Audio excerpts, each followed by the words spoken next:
Today we will be going over everything that you need to know when it comes to a hard drive. What it does, the parts of it, how they work, how big of a hard drive you need, what it does for you, what different types of hard drives are out there, and what kind of drive you need depending on what you're going to be working on. Let's start off with what is a hard drive and what does it do. The hard drive is what stores all your data. It houses the hard disk, where all your files and folders are physically located. Storage is the hard drive's responsibility. Everything you keep on your computer is on a hard drive, not just documents, pictures, music, and videos. Your programs, preferences, even your operating system. If your hard drive is damaged, you can lose it all, which is why most people have a backup system. They get another hard drive and copy all their important files onto that, so if something were to happen to their computer, they have an external copy of everything they need. Let's move on to the parts of a hard drive. The platters. Platters are the circular disks inside the hard drive where the ones and zeros that make up your files are stored. Platters are made out of aluminum, glass, or ceramic and have a magnetic surface in order to permanently store data. On larger hard drives, several platters are used to increase the overall capacity of the drive. Data is stored on the platters in tracks, sectors, and cylinders to keep it organized and easier to find. The spindle. The spindle keeps the platters in position and rotates them as required. The revolutions per minute rating determines how fast data can be written to and read from the hard drive. A typical internal desktop drive runs at 7,200 RPM, though faster and slower speeds are available depending on who the user is. The spindle keeps the platters at a fixed distance apart from each other to enable the read-write arm to gain access. The read-write arm. The read-write arm controls the movement of the read-write heads, which do the actual reading and writing on the disk platters by converting the magnetic surface into an electric current.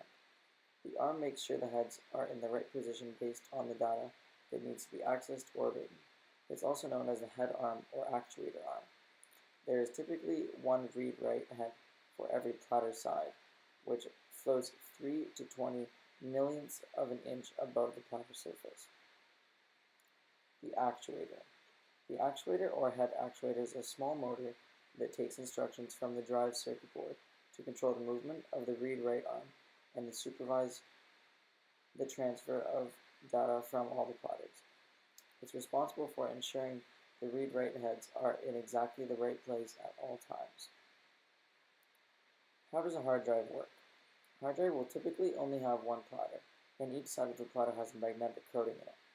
Although, bigger drives will have many platters stacked up on top of each other and held together with a central spindle which is located in the middle of them. These platters have disks that spin at extremely fast rates, usually at about 10,000 RPMs, also known as revolutions per minute, so that any part of the hard drive can be accessed at any given moment. If the disks were unable to spin this fast, the drive would take a longer time to access them, therefore making the loading time longer on your screen. What are the different kinds of hard drive connections? Let's start with USB. This is the most common connection type for a variety of reasons. First of all, there is zero setup, so all you need to do is plug it in. The computer recognizes the drive, and you're able to read and save files almost instantly. This can be very convenient if someone is moving between computers often. FireWire. FireWire separated itself from USB because it allowed you to plug two computers directly into each other and essentially let them speak at the same time. With USB, this was not possible because it always needed one host and one device. The host controls everything from one location and devices follow instructions. However, FireWire died off due to USB being much cheaper and it did almost the same thing anyways. Because the average computer user it is not necessary for them to use the FireWire function. SATA, Serial Advanced Technology Attachment, is a serial link. A single cable with a minimum of 4 wires creates a point-to-point connection between devices. One of the main design advantages of the serial ATA is that the thinner serial cables facilitate more efficient airflow inside a form factor and also allow for smaller cases designs. This is the standard connection for internal hard drives. Now we have our eSATA, a less common high-performance connection most commonly found in PCs.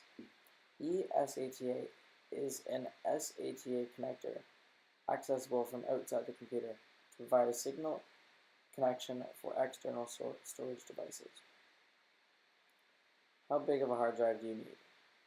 Most non-professional users will be fine with 250 to 300 gigabytes of storage. For example, 250 gigabytes can hold more than 30,000 average-sized photos or songs.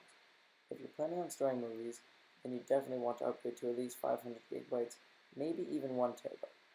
These storage sizes are only referring to hard drives built into something such as a laptop, so in this case most commercial laptops max out at 256 gigabytes of storage. In order to get more storage, you need to look into different types of external hard drives that can be connected using USB. This would apply for those who are using advanced programs that require more storage on the drive, or if you're just that person that holds up to 100 plus movies on your laptop.